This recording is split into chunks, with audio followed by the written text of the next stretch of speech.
रूपाय नमोस्तु परमात्मने। अहिंसा परमो धर्म के महावीर भगवान के संत शिरोमणि आचार्य गुरुवर श्री विद्यासागर जी महाराज जी के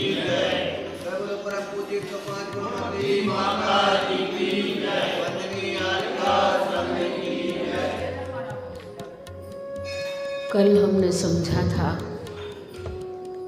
कि कर्म कर्म का हित चाहते हैं, जीव जीव का हित चाहता है। पर जिस समय जो बलजोर हो जाता है उसका कार्य पूर्ण हो जाता है। इसीलिए आज हम समझेंगे शुभकारी बनने की प्रेरणा 32 नंबर की गाथा में आचार्य पूज्यपाद स्वामी हमें अपने ऊपर उपकार करने की प्रेरणा दे रहे हैं कि तुम जीव हो, तुम्हारे पास अनंत शक्ति है। उस अनंत शक्ति का प्रयोग करके कर्म की सेना को निर्बल कर सकते हो। और ऐसी प्रेरणा उन्होंने हमें अपने जीव तत्व पर करने की दी है। गाथा है परोपकृति मुत्सृज्य सोपकार परो भव उपकुर्वन् परस्याज्ञो दृश्यमानस्य लोकवत्। कहा जा रहा है परोपकृति, पर के उपकार करने को उत्सृज्य त्याग करके सोपकार अपने ऊपर उपकार करने में पराभव तत्पर हो जाओ। दृश्यमानस्य दिखाई देने वाले लोकवत्, इस जगत की तरह अज्ञानी जीव परस्य पर का उपकुर्वन् उपकार करता हुआ पाया जाता है। संसार में हम देखते हैं कि एक दूसरों पर किस प्रकार से उपकार किए जाते हैं। उसी प्रकार यहाँ पर कहा जा रहा है कि तुमने अभी तक ऐसा ही किया है, इसलिए उस पर के उपकार को करना छोड़ करके पहले अपना उपकार कर लो। पर के उपकार से मतलब शरीर के प्रति जो हमारा 24 घंटे का समय होता है इसके लिए ही दिया जाता है, जबकि ये हमारे उपकार को मानता ही नहीं है। और जब हमारा उपकार नहीं मानता है तो फिर उसके प्रति उपकार करना छोड़ दो। शरीर के प्रति, कर्म के प्रति, पापों के प्रति, व्यसनों के प्रति जो 24 घंटे हमारा सोच रहता है, जिससे हमारी आत्मा का हनन होता है, उन कार्यों को करना छोड़ दो और अपनी आत्मा के प्रति उपकार करने में लग जाओ। इस प्रकार की प्रेरणा आचार्य पूज्यपाद स्वामी हमें इस गाथा के माध्यम से दे रहे हैं। कहा जा रहा है दुनिया के लोग जब तक मोहवश दूसरों को दूसरे रूप में नहीं जानते हैं, बल्कि मोहवश पर पदार्थों को अपना मानते हैं। शरीर को हमने आज तक पर कहाँ माना। ऐसी हमारी मोह की ग्रंथि सघन है कि हमें कभी लगता ही नहीं है कि ये शरीर कुछ दूसरा है। मुझे तो लगता है कि शरीर सो ही मैं हूँ। और ये परिभाषा देह जीव को एक गिने बहिरात्म तत्त्वमुदा है। जो शरीर और आत्मा को एक मान करके जीता है वो तो बहिरात्म और मिथ्या दृष्टि है।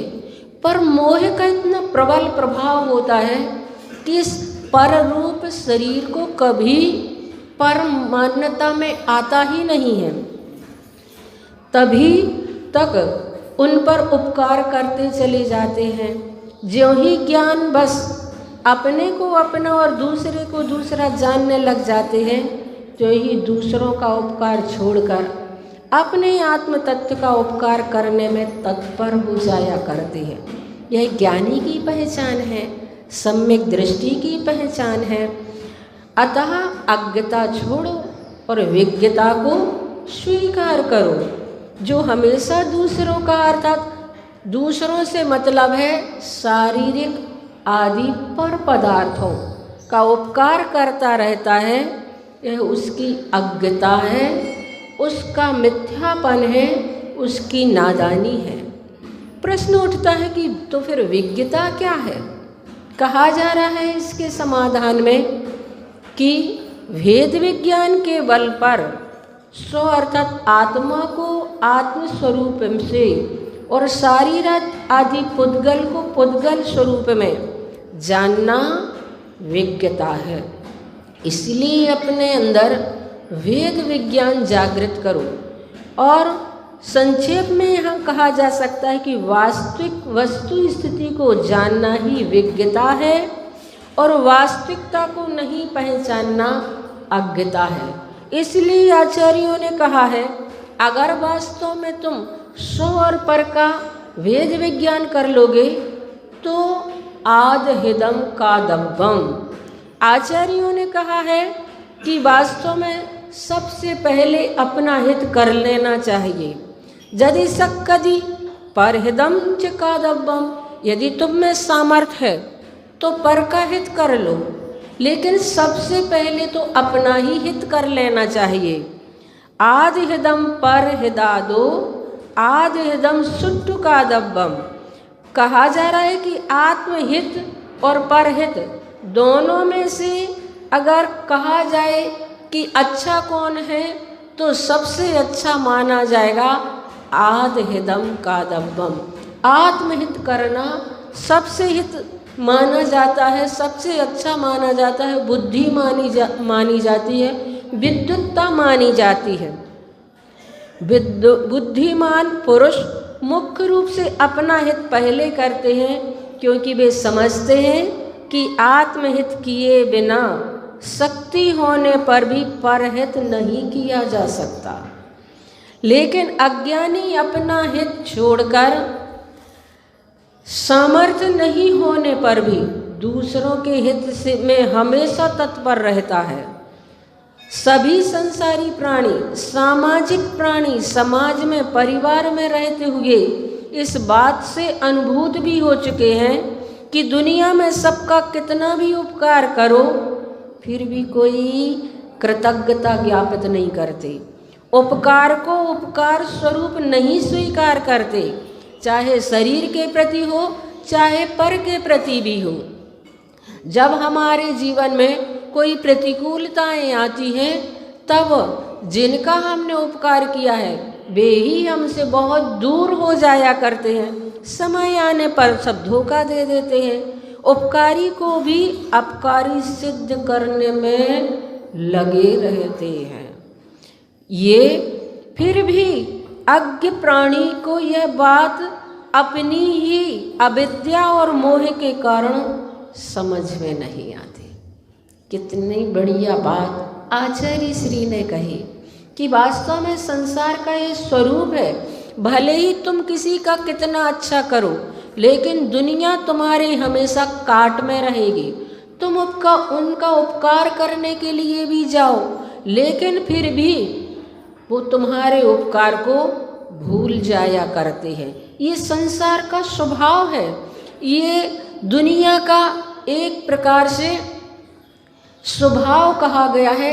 इसलिए महापुरुष इस स्वभाव को जान करके अपने हित करने में लग जाया करते हैं। कृतज्ञता और कृतघ्नता दो चीजें हुआ करती हैं।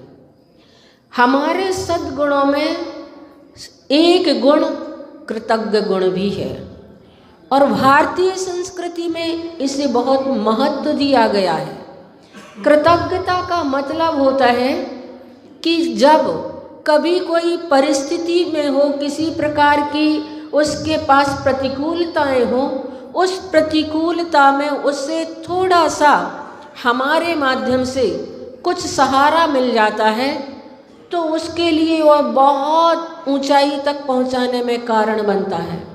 ये तुम्हारा थोड़ा सा उपकार उसकी ज़िंदगी को संभालने में कारण बन जाता है। अब उसका ये गुण होता है कि उसके किए हुए उपकार को जिंदगी के अंतिम श्वास तक याद रखे। लेकिन जो कृतज्ञ होते हैं उनके ऊपर लाख उपकार भी किए जाएं तो वो कभी भी उसे स्मरण में नहीं रखते हैं।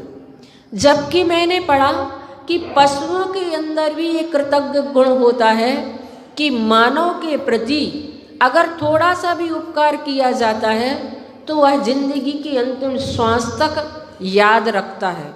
मैंने पढ़ा कि यूनान देश में जब दास प्रथा थी, वहाँ की घटना है कि डायोजनस नाम का एक दास था, गुलाम था। वह अपनी गुलामी से तंग होकर के एक दिन भागा तो उसका सैनिक पीछा करते करते उसके साथ भाग रहे थे और वह भागते भागते एक जंगल में पहुंच गया। जंगल में जैसे ही वह पहुंचा तो उस डायोजनस ने देखा कि झाड़ियों के बीच में एक सिंह कराह रहा है। उसकी कराह की आवाज़ उसने सुनी। पहले तो देख करके वह घबरा गया, लेकिन फिर उसके अंदर करुणा का भाव उत्पन्न हो गया और अपने भय को त्याग कर सब कुछ भूलकर वह सिंह के समक्ष जाकर के खड़ा हो जाता है। जैसे ही सिंह ने उस डायोजनस को अपने सामने देखा तो उसने अपने पैर के पंजे को आगे बढ़ा दिया। उसके पैर में बहुत तीखा और पैना सूल कांटा चुभा हुआ था, जिसकी पीड़ा उसे बहुत ज़्यादा हो रही थी और जिसके कारण से वह कराह रहा था। डायोजनस अपने भय को त्याग कर सब कुछ भूलकर उसने समझा कि ये शेर हमें इशारा कर रहा है इस कांटे को निकालने के लिए, वह हमसे सहायता चाहता है।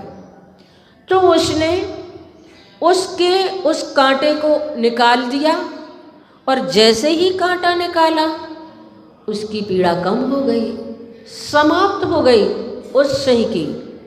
उस सिंह ने उस डायोजनस को बड़ी कृतज्ञता की दृष्टि से देखा और चुपचाप रास्ता पार कर लिया।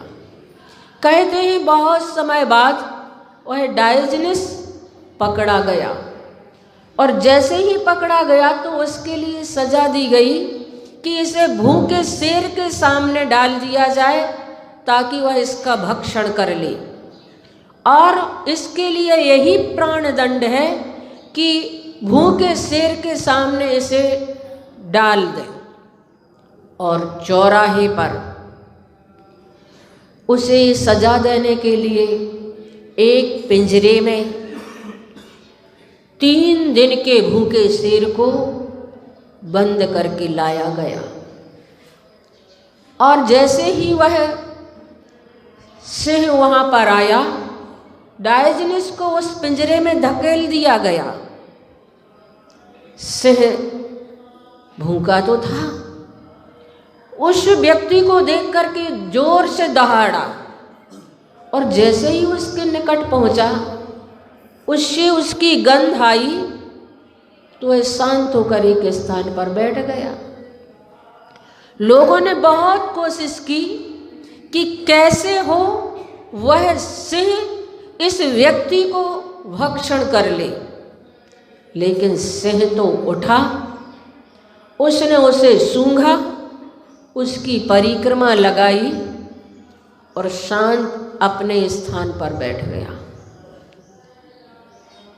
क्योंकि उस सिंह को लगा कि यह वही व्यक्ति है जिसने बहुत समय पहले मेरे पैर का सूल निकाला था और वह घटना वह सिंह जैसे खूंखार जीव को भी याद रही, वह कृतज्ञ ना हो करके उसकी कृतज्ञता को ज्ञापित करता है और 3 दिन का भूखा होने पर भी उसने उसका भक्षण नहीं किया।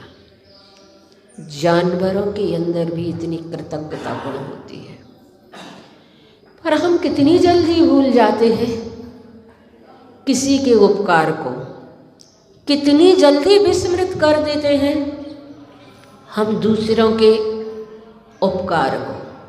इसलिए आचार्य श्री यहाँ पर कह रहे हैं कि समय आने पर हमारे जिनके ऊपर हमने उपकार किया था वही हमें धोखा दे देते हैं, उपकारी को भी अपकारी सिद्ध करने में लगे रहते हैं।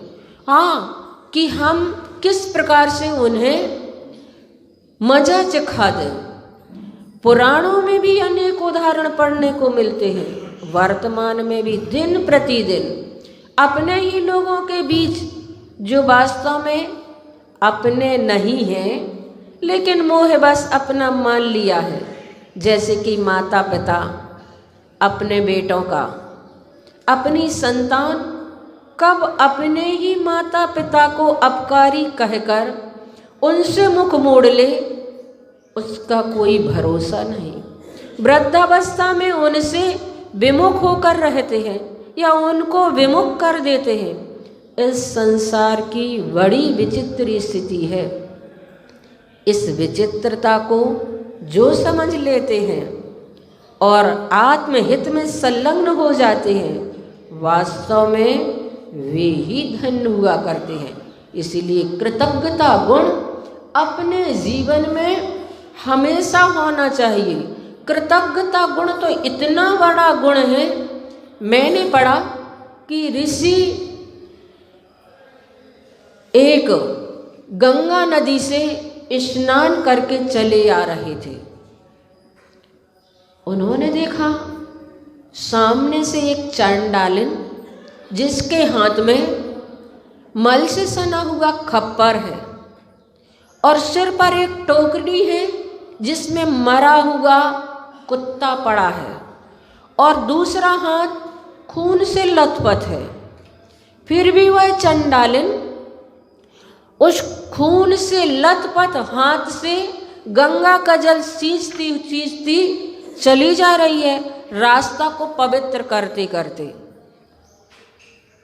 ऋषि ने देखा तो उन्होंने पूछा, बहन ये क्या कर रही हो तुम स्वयं ही तो इतनी अपवित्र हो जो तुम्हारे हाथ में खप्पर मल से सना हुआ है, सिर पर जो टोकरी है उसमें मरा हुआ कुत्ता पड़ा है और हाथ खून से सना है और तुम रास्ता पवित्र करती चली जा रही हो। आखिर ये क्या है तुम्हारी दुनिया में? क्या तुमसे भी कोई पवित्र है? उस चंडालिन ने जो जवाब दिया उसे सुन करके उन ऋषि को लगा कि वास्तव में दुनिया में इससे भी कोई अपवित्र लोग होते हैं। उस चंडालिन ने कहा, महात्मन आप तो भोले भाले आदमी हैं, आप दुनिया में क्या समझें कि यहाँ क्या होता है। मैं तो अपना कर्म कर रही हूँ, लेकिन मैं चाहती हूँ कि मैं ऐसे लोगों की छाया से भी दूर रहूं जो दुनिया में कृतघ्नी है। और अभी अभी एक कृतघ्नी व्यक्ति यहाँ से निकला है, मैं चाहती हूँ कि उसके पैर की रज भी मेरे पैरों को न छू पाए, इसलिए मैं ये रास्ता पवित्र करती चली जा रही हूँ। मैं तो सिर्फ अपने कर्म से अपवित्र हूँ, लेकिन सबसे ज़्यादा अपवित्र मलिन व्यक्ति कृतघ्नी व्यक्ति होते हैं। तो बंधुओं, हमारे जीवन में हो नहीं कृतघ्न कभी, द्रोह न मेरे और आवे, मेरी भावना में हम प्रतिदिन पढ़ते हैं। इसलिए तुम्हारे ऊपर अगर किसी का थोड़ा सा भी उपकार है तो तुम्हें जिंदगी की अंतिम सांस तक उसे अपने स्मरण में रखना है और अगर तुम्हारा किसी ने अपकार किया है तो उसे तुम्हें तुरंत भूल जाना है। और तुम्हारे द्वारा अगर किसी के ऊपर उपकार किया गया है तो तुम्हें उस उपकार को स्मरण में नहीं रखना है, उसे सामने वाला याद रखेगा। लेकिन आज हम उपकारों की लिस्ट अपने सामने रखते हैं, हमने तुम्हारा ऐसा भी किया है, हमने तुम्हारा ऐसा भी किया है, हमने तुम्हारा ऐसा भी किया, तुमने हमारा क्या किया। ये मैंने पढ़ी। दो चीज़ें हमेशा याद रखना कि अगर तुमने किसी पर उपकार किया है तो तुरंत भूल जाओ, और अगर किसी ने तुम्हारे ऊपर अपकार किया है तो उसे भी तुम तुरंत भूल जाओ। तुम्हारे द्वारा किसी पर उपकार किया गया है तो उसे तुम्हें याद नहीं रखना है, उसे सामने वाला याद रखेगा। तो आचार्य पूज्यपाद स्वामी यहाँ पर कह रहे हैं कि तुम पर ही उपकार करते रहे हो और ऐसी चीज़ों पर उपकार करते रहे हो जो कभी तुम्हारे उपकार को मानते ही नहीं है। शरीर आदि संसार में जितने भी ऐसे पदार्थ हैं जिन्होंने उपकार तुम्हारा नहीं माना, अब तुम सबसे पहले अपनी आत्मा का उपकार कर लो। आचार्य श्री ने कहा है, पर को उपकारों का अब ना पात्र बनाओ भूल कभी, निज पर ही उपकार करो अब पात्र रहा अनुकूल यही। करते दिखते सदा परस्पर लौकिक जन उपकार यथा, करते दिखते अज्ञ निरंतर पर ही उपकार तथा। 9 बार बड़े बाबा का जाप। ओम ह्रीं श्रीं क्लीं मैं बड़े बाबा हम नमः। 9 बार बड़े बाबा का जाप कर